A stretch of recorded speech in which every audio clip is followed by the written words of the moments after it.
Welcome back to the podcast. Gabe, Yanez, and I, we are on for our weekly episode. We talk all things life, fitness, and some family for sure. This week, big week here at the Khalipa household. When we're recording this on a Wednesday. Yeah, Wednesday morning. On Friday, we find out if Ava gets into her school of choice for high school. So that's a very, very, very big deal in our household. So we got that going on.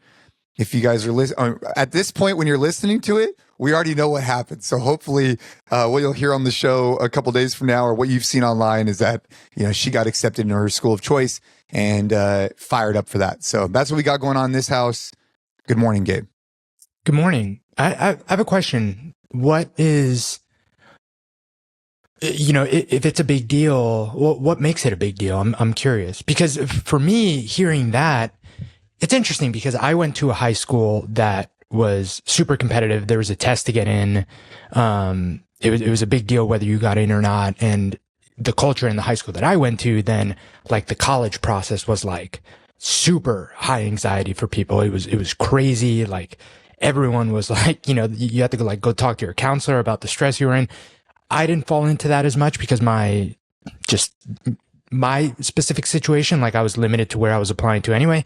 Story for another time. But what does that look like now, where that it's that kind of importance at the high school level? Like, has something changed, or what does that look like for you guys? Well, around here, dude, every situation is different. There are some kids that would have zero stress getting into high school because they're going to go from a public, school or homeschool or wherever they're at right into the system that is the public based on where they live. Like, and boom, there's no stress, there's no issues. They're just along the journey.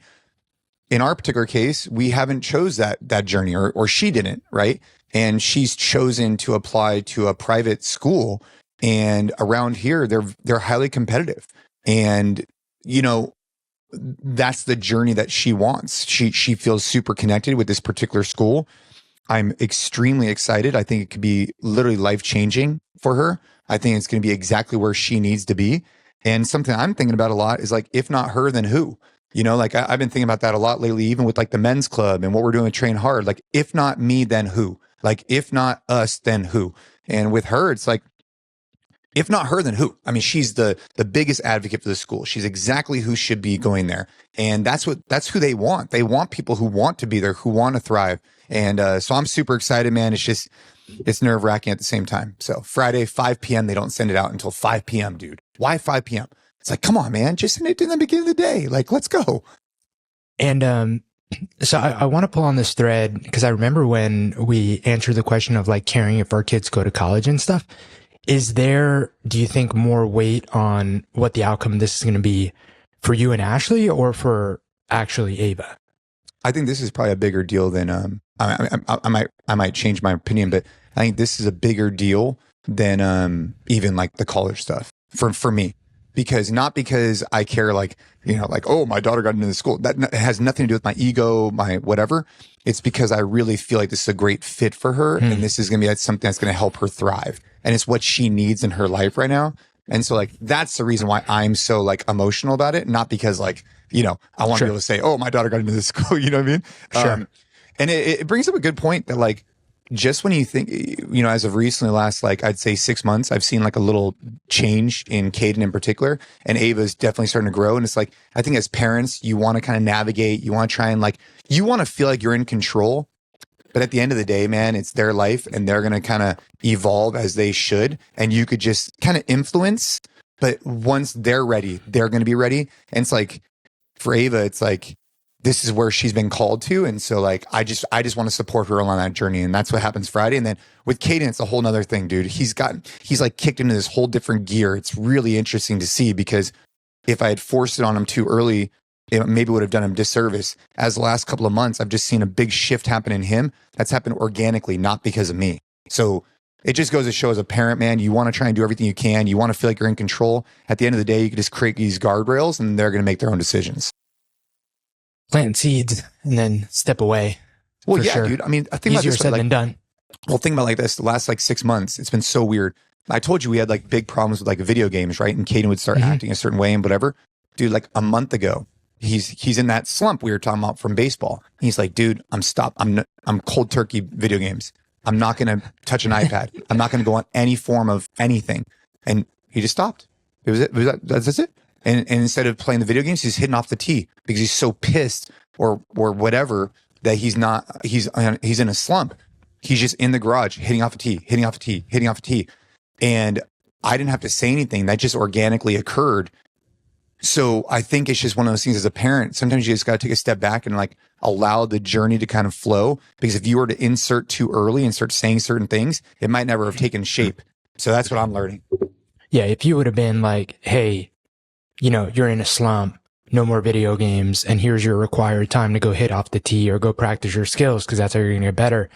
Potentially that would have completely derailed him. And, maybe there would have been a lot of resistance there. He never would have gotten to where he is now, which is the end goal that, logically you would have said, hey, this is probably better for him, but you would have never gotten there anyway. But now you got it, and it's because he made the decision. That's cool. Yeah, for sure. It's like the Olympic wrestler we had on, right? Mm-hmm. She was talking about the exact same thing, how she was given like the power. And so then all of a sudden it was her decision to start doing, to continue wrestling. So yeah, man, I'll keep you posted on Friday. That's going to be a big deal. Yeah, I mean, fingers crossed, man. Hoping for the best, regardless of the outcome. I know how stressful those decisions can be or feel. Yeah, and if it's meant to be, it's meant to be, and hopefully it's meant to be. Yeah, that's it. It's cool stuff, man. One thing that I wanted to talk about last time we were on, because I know that last time we were talking about things that we see a little differently, and I'm curious your take, because I do feel like people listening might fall in one camp or the other. And it's just like how you approach like managing your time, planning your week ahead. Like I am very much like a planner. There's a calendar in front of me. There's like my computer calendar. There's like a to-do list in my notebook. We have a calendar on the fridge. And I feel like that structure helps me. And I feel like it's kind of one of those things similar to waking up early in the morning, maybe even like a little similar to like the alcohol conversation that we have, similar in the sense of like, if what you're doing works for you, don't change anything. Like if you're like, hey man, I'm on top of my shit. I never feel like I'm wasting time. Feel like, like when I have something that I have to do, I know it's coming up, very organized. There's no inefficiencies here. Then like keep doing what you're doing. However, and I think that this obviously comes with my bias because I tend to thrive when I have structure.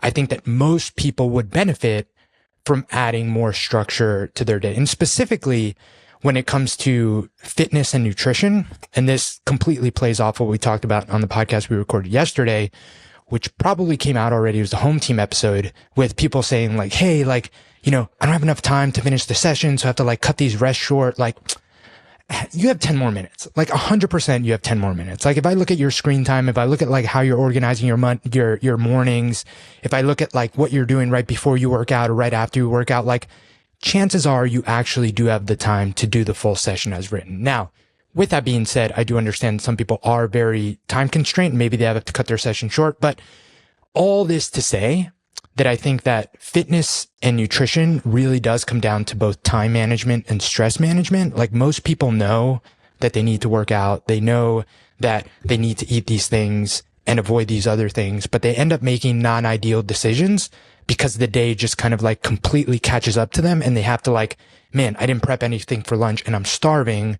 So I'm going to go and just see what's in the pantry or DoorDash something. Or, hey, I fully had planned to do this workout, but man, now I only have 20 minutes. So I'm either not going to do it or go in and just do half of it. And I think that it all comes down to things that people can get in front of by what I wrote down, managing your time so it doesn't manage you, so that you're in control. You know exactly how you're spending every minute because you've taken a little bit of time to pre-plan that and know exactly how your day is going to go, which I think is even that much more important for high performers and people that are balancing all these things like someone like you who is dad, entrepreneur, leader, also trying to work out, trying to do all these things.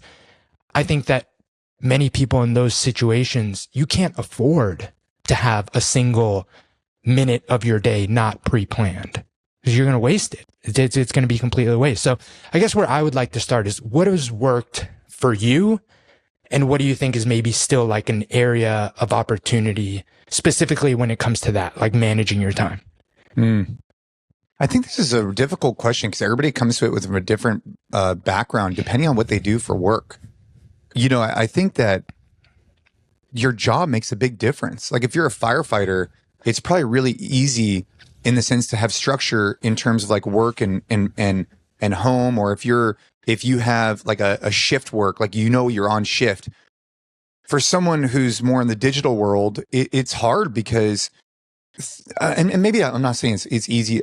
Maybe the easy is not the right term for the people that, you know, law enforcement, whatever. They just know when they're at work, right? This is their allotted time, and maybe they could create structure within that allotted time. But even then, dude, they can get a call. I was on the phone yesterday with Colorado Police Department. I'm trying to have a call with them, and the guy got a call. He had to go get a call out, and he had to hang up with me. That's just what's happening in his life. I think for most people who aren't in that line of work, it's harder because you go to work and there's a lot of distractions that might even fall within that same scope. So I'd say for me is like, I think an area I could probably get better about was, who is it that we had on? Nick Comalatos. Mm-hmm. We were talking about filming content. So I've been trying to do better about that. So for example, I've been trying to segment my day to do like multi-hour sessions of content creation and segmenting it out that way. So like I could put myself in that mindset. So that's been helpful. I think that the one major thing is, dude, the waking up early. It's like, it's just so valuable. It's just so valuable because like I told you, 15 minutes earlier each time, right? Now you have just, even if you get up at 5:30, dude, you have uninterrupted time until at least 7 in most cases when people wake up, to just get whatever you want to get done out of the way. And that could be reading, that could be working out. But I think that that's been the structure that's really helped me, is waking up early and training hard, because then I get it out of the way. I don't have to worry about training through as the day goes on. When it comes to work, I think that I've been trying to segment more of like creative work, this type of work, this type of work. The thing about my schedule is it still is pretty varied, probably more than most people's. And I'm okay with that, if that makes sense. Like I like that. I don't want to have like super redundant every single day. I want to have flexibility in my schedule as long as it's bookmarked with the morning workout and then an evening dinner with the family. As long as it's bookmarked with that, I feel like in the middle, I'm flexible on what occurs. And that makes me happy, right? That works for me. Yeah. Yeah. Yeah. And again, you know, if it works for you, it works for you. One thing that has been incredibly valuable for me as I've gotten busier, you know, there's so many more things that I have to be on top of and manage, like both just specifically at work and obviously, you know, with the kids and all of that. And I'm sure that that's only going to get more chaotic, right? Like they get older, they have activities, you have to divide those responsibilities. Dude. Like I do think that taking the time, whether it's in the beginning of the day or the beginning of the week, to like, what does the week look like? Like, what are the things coming about? I just think that, I do think that a lot of people are catching a lot of the things that they have to do on their heels. Like there's no, oh, I know that this is what my week is going to look like.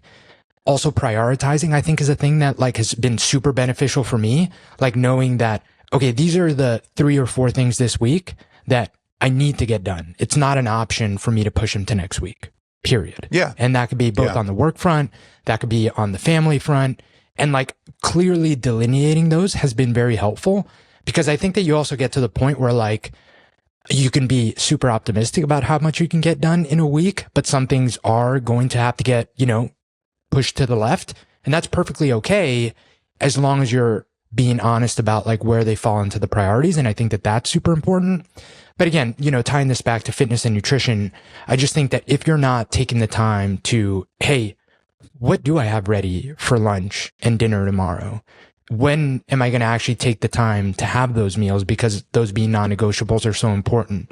You know, am I not even food prepping, but just grocery shopping on the weekends to have like, you know, foods that are going to be healthy and push me towards my goals, and not just, you know, count on the stuff that's in the pantry that might be the snacks for the kids and stuff that, you know, can be a bottomless pit for a lot of people.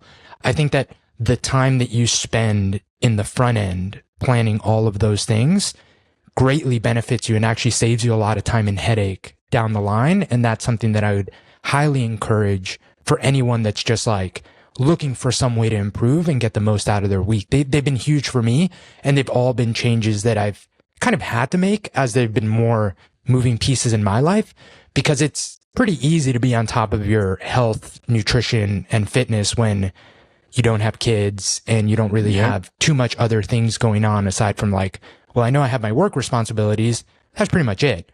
You know, well, you could just the pre-planning the food, I think, makes sense. I made some ground beef yesterday, and I don't cook at all. I really don't. I don't cook much at all. And dude, I made it with taco seasoning, and so I'm making it, and Ashley's like, "Hey, put a dash of milk in there." And I'm like, "All right." And so I put way more than a dash. It's pretty. I don't know, man. I'm still gonna eat it, but she's like, taco seasoning on top of the ground beef, and then a dash of milk. Anyway, that's what I got.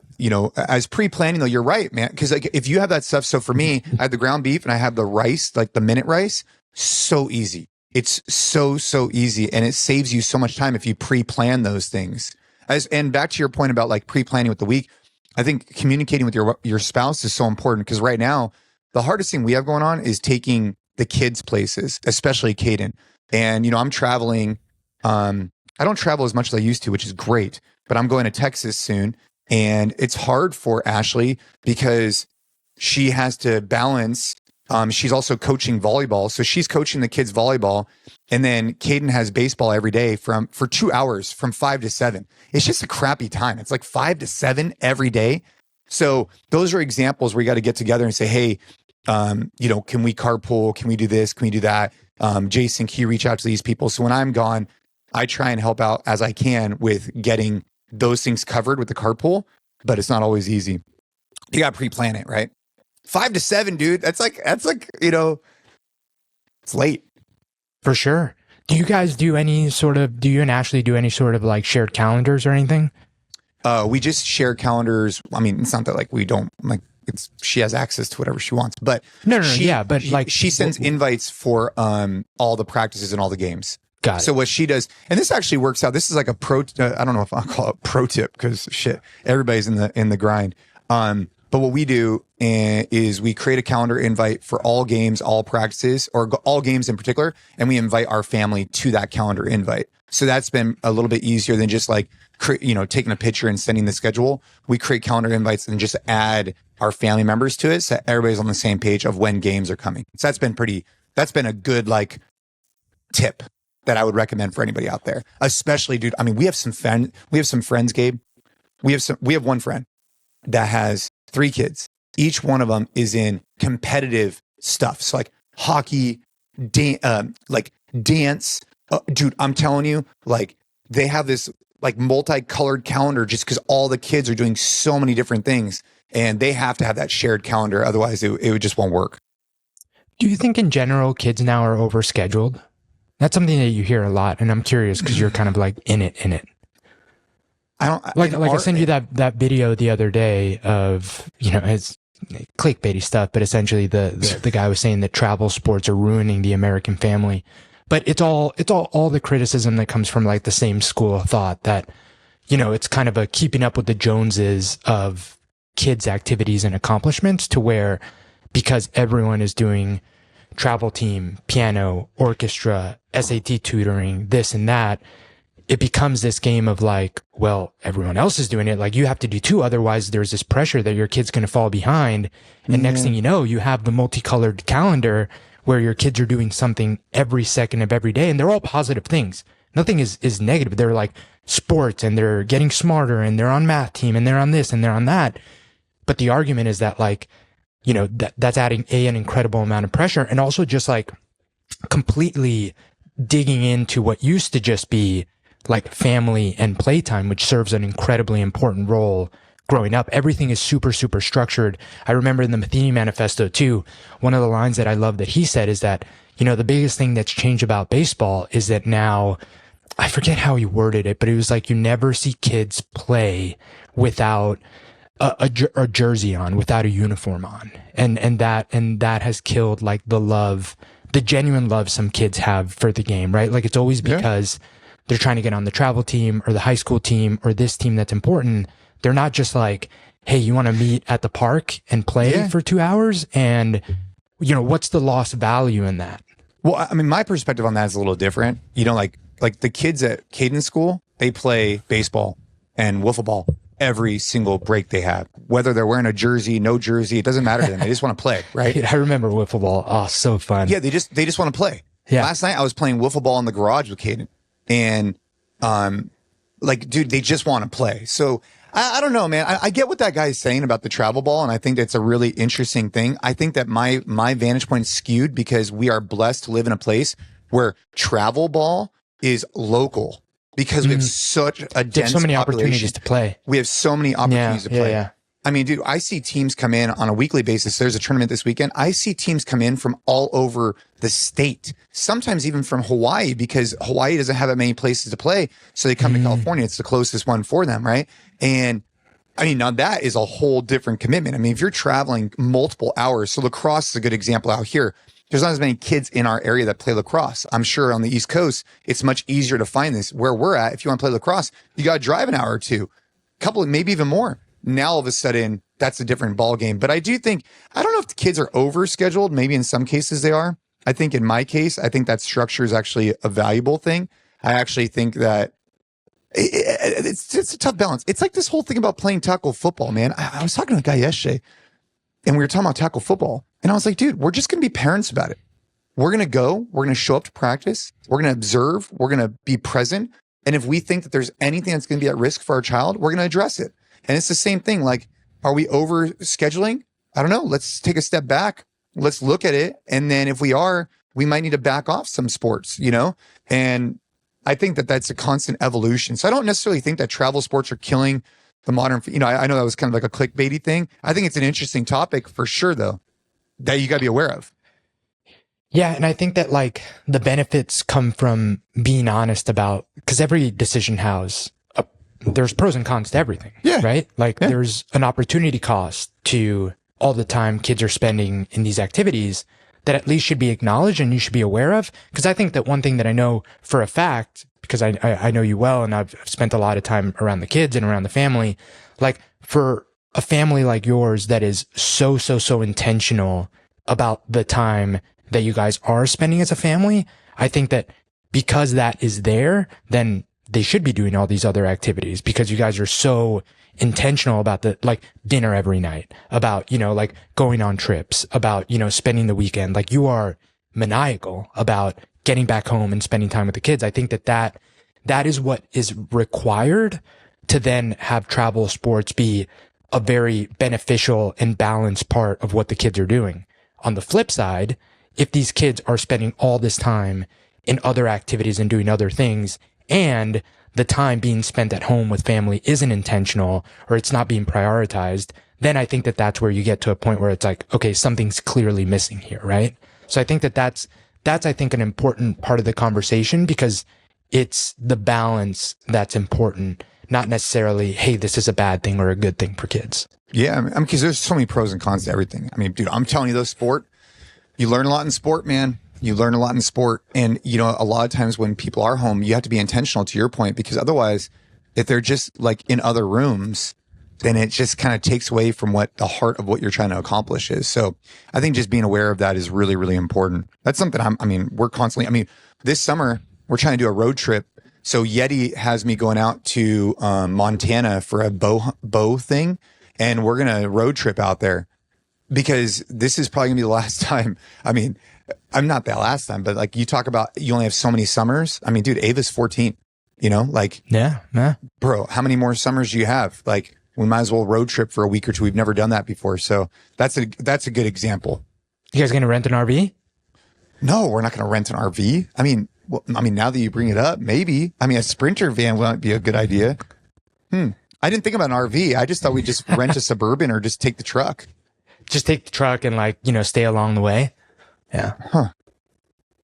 Dude, yeah, that's not a bad idea. The year that me and Ariel did in the Airstream was, God, I am so grateful every single day that the stars aligned for what we ended up being able to do. Because it's crazy thinking back just how lucky we got with timing. Like we bought the Airstream December of 2019. Yeah. They were impossible to get.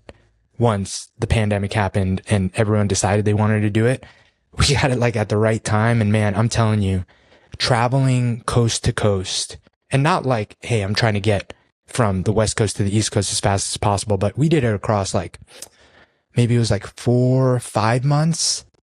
Just the vantage point that gives you on the country, the people, the experiences. It was incredible, man. Like if people can do it at any point, whether it's before kids or like, afterwards as empty nesters, like, dude, it is an incredible experience. There's so many places in the US that like you would never visit. No. Unless you're like just driving through it, that are just so cool and so incredible. Like just a different perspective. It was awesome. I'm really grateful for that year. Dude, speaking of different perspective, how about that email I sent you from Customs and Border Protection? Did you end up reading it? It was on my phone and it was like really difficult to read because it was like super zoomed out. So I'm just going to read it because you talk about like places you don't normally go. So I'm going in the middle of Texas, in the middle of, I'm going in like the middle of nowhere. I'm pulling up the email right now. It says recommended clothing, dark pants, dark whatever, blah, blah, blah. I recommend running with the group to get the experience. When running, hang towards the back and don't engage with the candidates. It's a 4.5 mile run at a 7 to 8 minute mile pace with stops for calisthenics. Bring a headlamp and mechanics gloves. You start at 0400. So, dude, it's just the way that he wrote, like, there's no expectation for you to engage or address any of the students. You'll see the type of environment when you get out there. So, dude, basically, this is selection process for the SRT, for Customs and Border Protection. So this is like their tip of the spear. And I'm going out as an observer. And dude, at 0400, we're hitting PT, 7 to 8 mile clips with the headlamp on. I'm so fucking excited, dude. I cannot wait. I'm just going to be in the back and I get to experience, they're going to be doing a swim test. They're going to be doing a firearms test. They're going to be doing these run tests and PT. And I guess on the day that I'm there, like a substantial amount of people already quit. And it's the first or second day of the evolution. That's fun, man. That's fun. So, dude, talk about experiences, man. I'm so excited about that. I think it's going to be great. Yeah, that'll be fun. I'm sure it's not as fun for the people there. Although there's a lot of people that like genuinely enjoy that. And I think that's the kind of guys that like, kind of self-select for that kind of stuff. Or at least you would hope so. But that sounds awesome. Awesome. It sounds great, right? I mean, yeah, dude. 0400, dude, that's my prime time. 0400 is when I thrive. I guess so. I mean, I'm going out. I will keep you guys posted on how this experience goes. But yeah, it's gonna be exciting. I've never been to a selection process, nor have I been through it myself for any type of like law enforcement or military. So this is gonna be a cool experience because we've been working with these guys for a while, and we've done quite a bit of work with Customs and Border Protection. We love working with them, but this is an example of kind of going and seeing what they get put through so that I could have a better, I guess, kind of vantage point as we start to develop more programs and we start to develop more, connection with them. Like you and I have both been out there. I think, have you been out there with me twice? You went to Texas with me, and then you went to Texas with me twice, didn't you? Once in Texas, and yeah. Okay.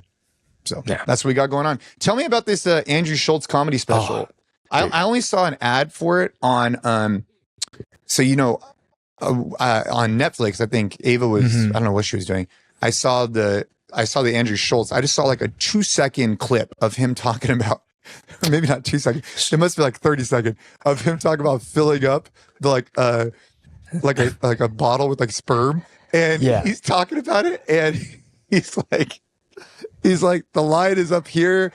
And he goes, why did you give me what do you call it? The lens, the contact lens case. Why don't you give me a contact lens case? Dude, and it's just from that I got a good laugh, but then I didn't watch it. Dude, it's so funny. It's so like I highly, highly recommend it. I'm usually like not a big fan of like raunchy comedy, and it's not. I wouldn't even call it raunchy. It's really funny.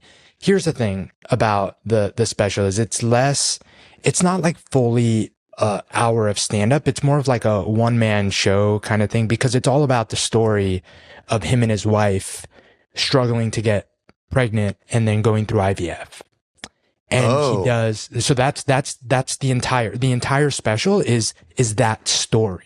And as a parent and as a new parent, just like the vulnerability of him, like, and joking about it and making it very funny and very entertaining, of like telling that story and opening up about, like, you know, what because I've heard him talk on podcasts now about it too, what was the most difficult time of his life.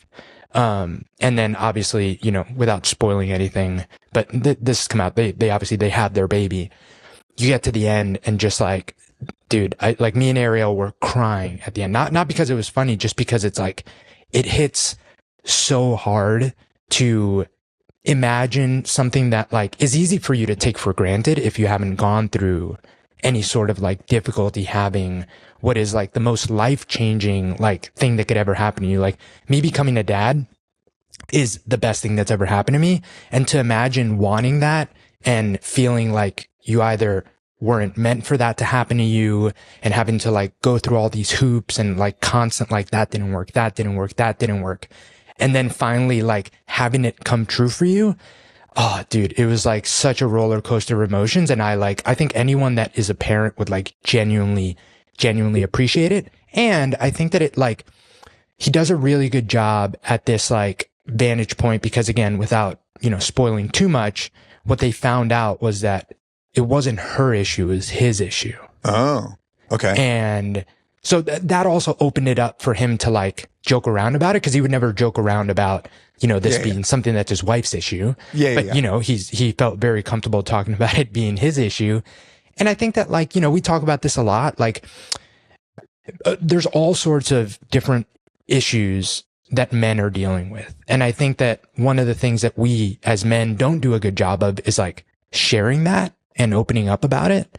And he does a great job telling this story of something that was obviously very difficult for him. And I'm sure a lot of men, if they were going through this, like, you want to talk about that. Like, you want to talk about the fact that you're like, you know, having trouble, like, you know, having a kid, and it's because of you. It's because of something that, like, you know, so yeah, man, it's becoming more and more common. I mean, it's more. I mean, I know many people, many people. Not only is it becoming used more, IVF, it's not even becoming more common because yes, men are getting less healthy and that affects fertility. I think it's becoming more common, hopefully for, like, you know, men to open up about this stuff.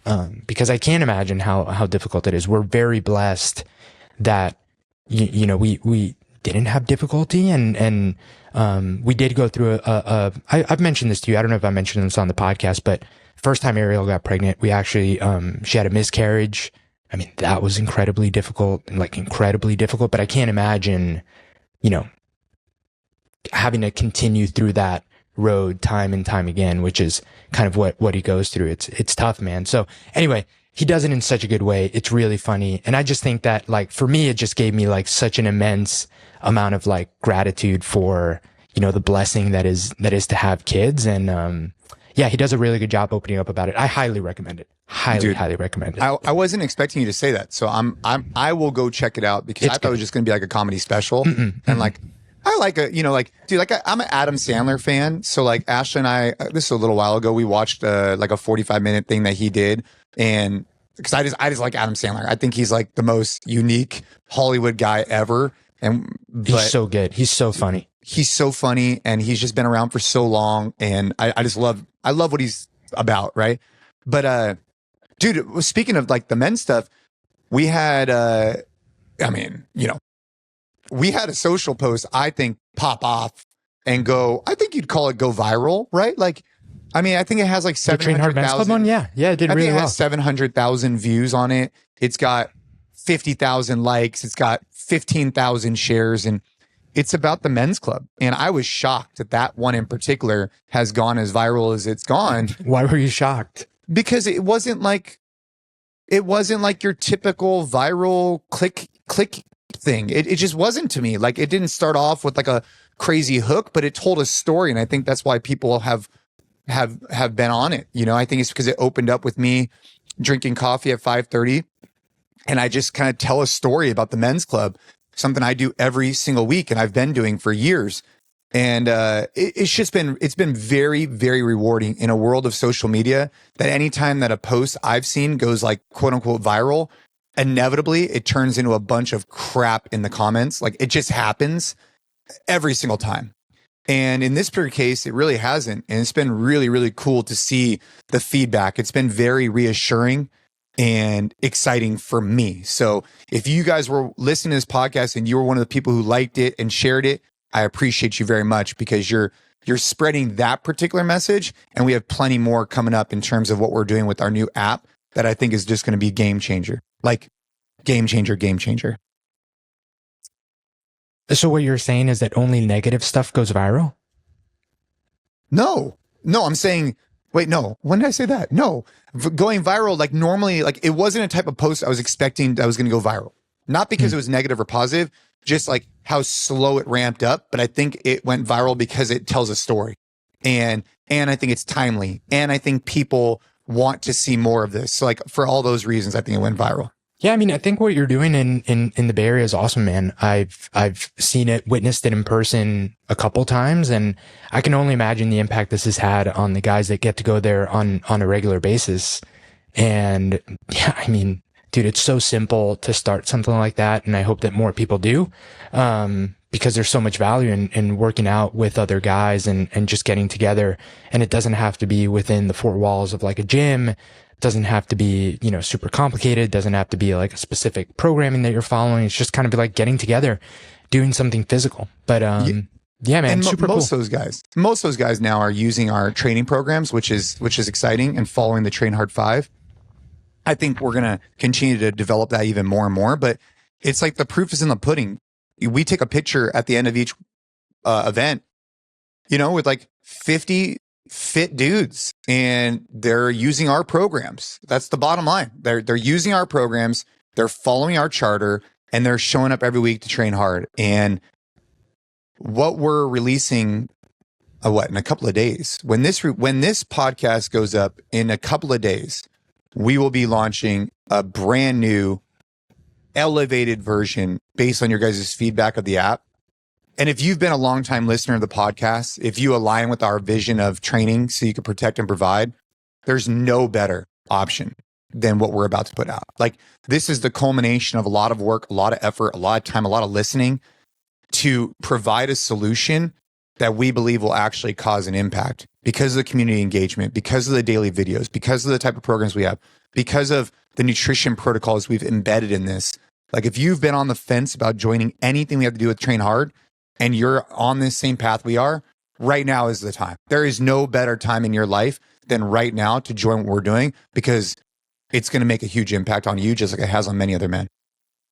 And there's no better time, period, in that, like, don't wait for like things to slow down. Don't wait because like potentially summer's coming up. Like all of that stuff. Don't wait because like, oh, I don't have enough time right now. Like all that stuff is just excuses. And I think that, we've broken it down to the basics to where anyone, and I mean this is a conversation me and Jason have been having a lot, is I think that anyone can jump on the app and 100% get started. I think that a lot of the intimidation that men face when it's like, oh, like that seems like a lot.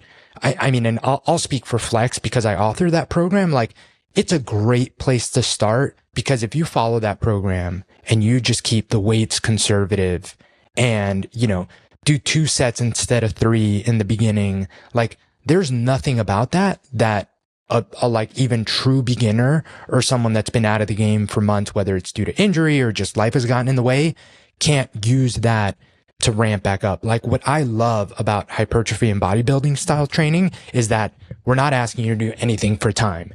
We're not asking you to do anything, honestly, at any sort of like, high intensity in that, like, ooh, you could mess yourself up doing that. Like, we're just asking you to like take some weight and like hit what is a relative high RP for you to just get your body feeling good and get some muscle growth going and just getting a good pump in there and feeling better to go on with your day. So yeah, man, I'm excited. A lot of the things that we heard from our community is movement demos. a lot of movements are just called different things for different people. So like completely taking out the guesswork out of that, every single movement in every single program is now accompanied with a video that Jason shot. Took a lot of time making those super, super simple for people. You know, TH5 is something that we've gotten a lot of awesome feedback on. It's helping a lot of people, a lot of men address nutrition in a way that, you know, just navigates through all the BS and like focuses on the basic. That is layered into the app now. So you can watch videos where I go into, you know, some high level, but like enough detail that it expands from the PDF that we had before. So you have videos there that you can watch. You have recipes in there that you can check out. You have, you know, all of the stuff that was in the resource just directly in the app. So it's all in one place. And what I'm most excited about, honestly, is the fact that it has a place for profile, for progress pictures in the app. Oh, like, yeah. We've talked about this ad nauseum, and I think it's one of the most powerful things you can do if you're trying to change. It is an incredible accountability tool. It is an incredible habit. The scale isn't going to tell you everything because you're going to be adding muscle, burning fat. The scale might not move, but what's going to change is the progress picture that you're taking every week and putting it into the app so that you can check your progress. And also so you can look back 3 months later and be like, that was me. That's what I did with the hard work and consistency. And I think that's going to be the coolest thing that we can highlight, you know, once we're into this a little bit. And then there's the community feature, which we're definitely going to, you know, see what people want to see more of in the early days. But, you know, we're going to be posting on there. There's good ability for live calls. There's videos. I know Jason's going to be in there a whole bunch. I'll definitely be in there. So just a way to have a more two-way conversation with people that wasn't as easy in the other app. So definitely stay tuned for that email. If you're in the current version of the app, we definitely want you to move over to the new version of the app. There's going to be an email with detailed instructions on how to do there, how to check it out for a couple weeks for free to see, make sure that you like it. And then there'll be some really cool incentives to, you know, hop on and, you know, commit for the year and really dive in. So I'm super excited. Keep an eye out in your email.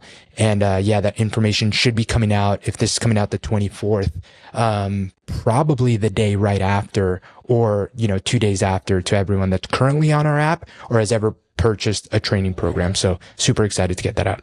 Yeah, so we have the training programs on there. You're going to get access to a bunch of stuff, the SAND, the Train Hard Daily, which was our formal force, which is a 6-day-a-week program. If you're newer to the game, pick 3 days. We're going to give you some advice on what that looks like and crush that. But I think at the end of the day, between the progress photos, between the community and the engagement, the goal is if you've been an avid listener of the podcast, we want to be able to engage with you. We're not just trying to make this a one-way conversation.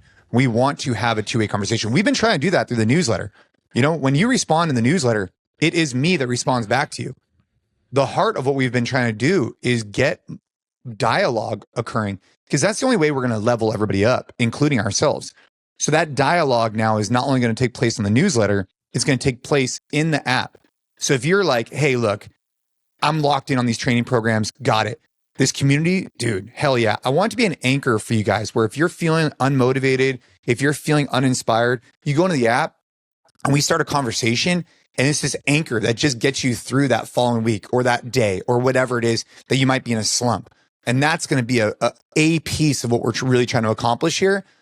I think long term, the more dialogue we have, and what I would ask of you guys who are listening right now, who are you know, really, for lack of a better term, like die hard, train hard, like you're on the same standard as us. You want to live this code. We'd appreciate you being on the app and helping us curate this conversation, because without you guys, it's not going to grow to where it needs to be. So take the conversations you're sending us in the newsletter. Let's bring them into the comment section of the community so it could foster more breeds more. Excited, man. I'm excited. So stay tuned for that for sure. I did want to get to our segment, as we kind of close out here, our Q&A. So just as a reminder for people, we have, you know, we're taking questions and we're going to answer one on each of these podcast episodes where it's just me and Jason. Liz, our incredible producer, picks out the questions. So make sure that you're adding those on social media. The question we'll answer today. So Jay, toxic family members or those who constantly fight, disagree with you, when or how do you address it? Or do you? Yeah, I mean, we were talking about this briefly before we started recording. Toxic family members, I think the first thing you got to do, are you the toxic family member? That's the first question you got to ask yourself. Like, it's so simple to point fingers and say that person's toxic. But I think it's really important to take a look in the mirror and say, hey, am I the toxic individual? Am I the one in the wrong here? Am I taking ownership of this? You know, last night, there was this Gordon Ramsay kitchen nightmares or something like that. And Ava and Ashley and I like to watch it together. And the owner of the business definitely was doing a lot wrong, for sure. But the employees were just so quick to blame everything. Like, hey, too much salt in the food. It's because the owner only bought this individual salt, no other seasonings. The oil hadn't been changed out for 3 months in the grill thing. And it's the owner's fault because she wasn't replacing the oil or whatever. Like, every single thing was the owner's fault, which again, the buck stops the owner, and it was definitely her fault a lot of ways. But I think that individual could have learned something if they had taken a little bit of like, okay, taking a deep breath and said, well, okay, if the food is overly salted, what responsibility do I have in that? It's not all the owner because I decided to put extra on. It's the same thing with family. If you think someone's super toxic, like, are you taking the inventory in and saying, hey, what role am I playing in that? Is this my fault? I think that's the first place you got to start with these conversations. Because chances are, dude, you're not perfect. No one is. No, I agree. I wonder, like, what I would be curious of for the person that asked the question, and I'm curious your thoughts, like what constitutes a toxic family member, I guess? You know, like, what is, constantly fighting, disagree with you? I think that if you're constantly, like, if you know that you don't see eye to eye with a family member, and like politics is a great example of this, because I think this is something where politics, religion, and money. Those are the three. Yeah. Yeah. And I think that, given the climate now, like, politics is just a good example, because it's definitely, everyone can relate to someone in their family where they just don't see eye to eye about that specific thing. I think that it's just kind of one of those things where I know that I can't be the toxic one if I just don't bring it up, because I shouldn't. Like, if you ask me, great, we can have a conversation, but it's not something that I feel like I should bring up or in any way, try and put out there. Because again, like, where I fall on a lot of this stuff is that what I believe or what I think is best is based off of my lived experience and my lived experience only. And that's all that matters. Like, you can believe whatever you want to believe, and you should. And you should be like completely confident that that's the best thing for you and your family and all good. But you shouldn't tell me what I should believe, and I'm never going to tell you what you should believe. And that's it. Like, if you're ever like genuinely curious and want to have a conversation of like, well, why do you think that? And you're open-minded to, hearing me out and that potentially allowing you to evolve what you think, I will approach that exactly the same way, because I completely acknowledge that I might be wrong about everything. And the only way I'm going to find that out is having conversations with people.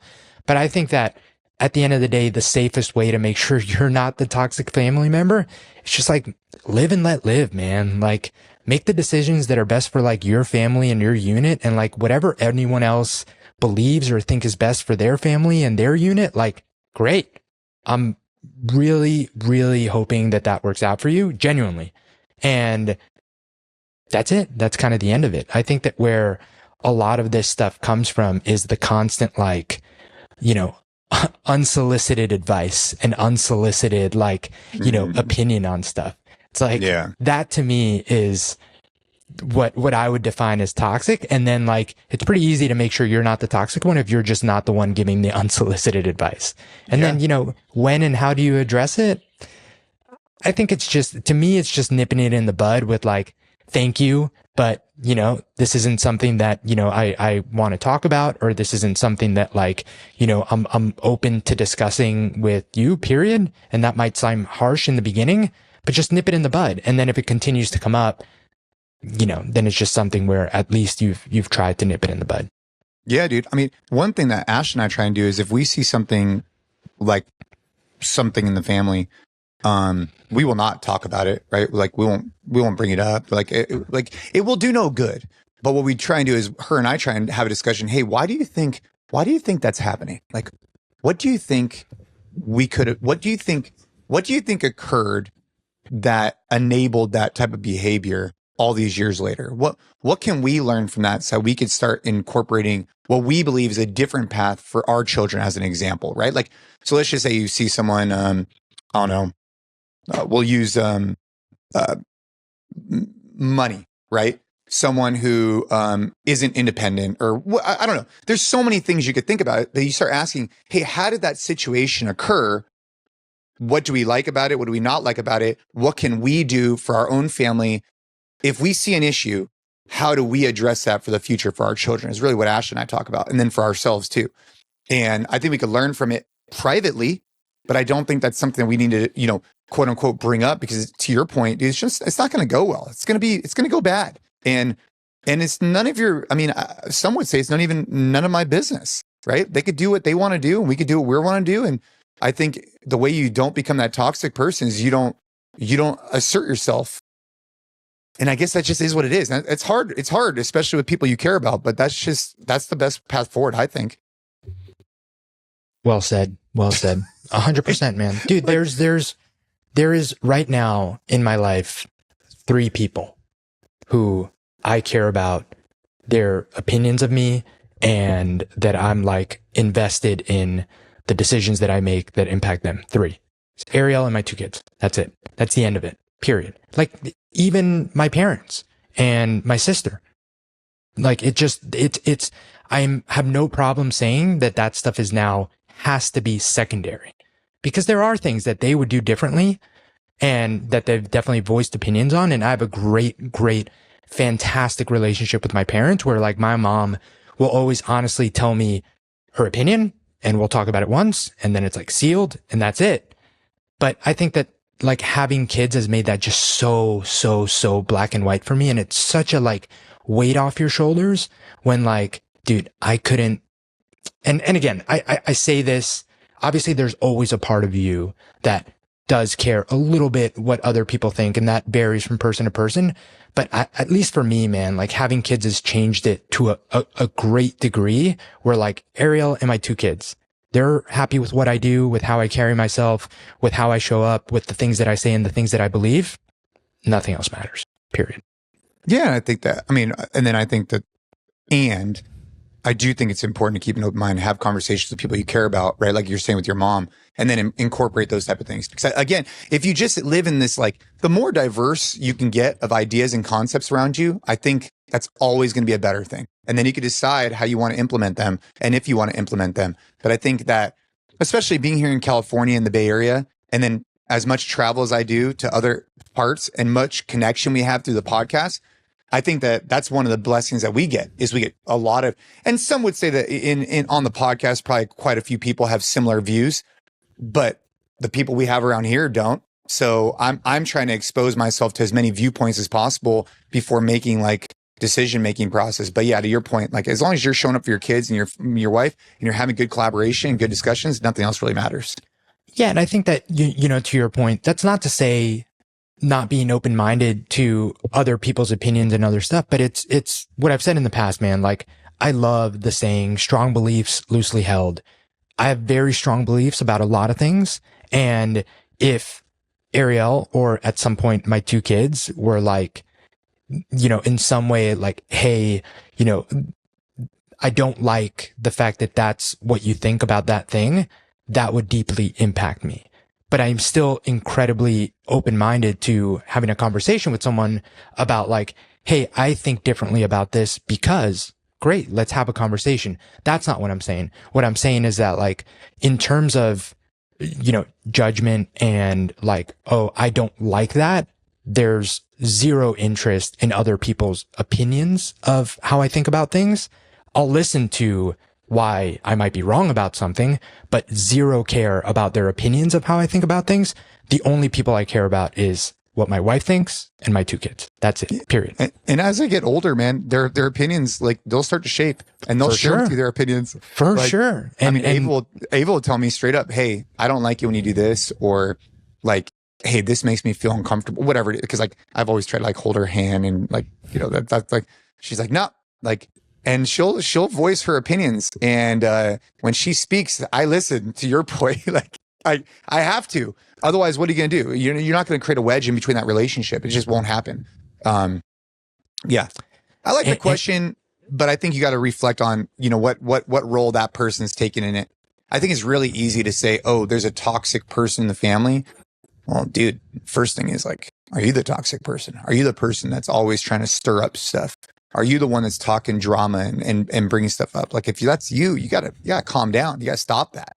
And and even if that's not you, going back to what I was saying, like, toxic family members could really only be toxic if you let them to an extent. Like, that's been the biggest thing for me, man. Like, I just like, you can't care. And I know that that's easier said than done, or maybe that sounds a little harsh, like not caring about like what, your siblings thinks or your parents think. But like, at some point, man, like once you have your family and your unit, that's really all that matters. Your world gets so small, man. I love going back to the Andrew Schultz thing. He's been on all these podcasts because he's promoting his special, and he said it, man. And he said it so beautifully. Like, what changed once he had this kid? Like, your world becomes so small. Like, the things you care about become so small. They're incredibly important, but that's it, man. It's just this unit and this unit alone. That's it. All the decisions like revolve around them. Like, what I care about is what they think of me, and that's it. And it just gets so simple, and it's very liberating. Once I like made that switch in my mind, and it's been a recent thing, especially after like, what was like a really tough hump of like when we first had the 2 kids, and like, a lot of soul searching me and Ariel did in our relationship with like how stressful that was. It's just been such a weight off my chest of just like, dude, life is so simple. Just like show up for them, keep them happy. Nothing else matters, period. And train hard. On that note, we appreciate you guys for listening to the podcast. The app, look, it is not just another fitness app. It really isn't. And we've launched a lot of fitness apps. Actually, we've launched multiple iterations over the last 20 years. I've been in the fitness space. I've had we've launched a lot of different products, a lot of different things. This one's the one. This is the one that is going to help the most amount of people possible, that I believe will create trajectory for people to train hard so they can protect and provide. And it's going to be an anchor for many, many people. So make sure to check out the podcast show notes. Stay tuned in your emails. Stay tuned on social. Join us along this journey, because we've been at it for a while, but we're just getting started. And we appreciate you guys being there with us. On that note, Gabe, appreciate you. Appreciate everybody listening. Keep training hard. See you guys again next week.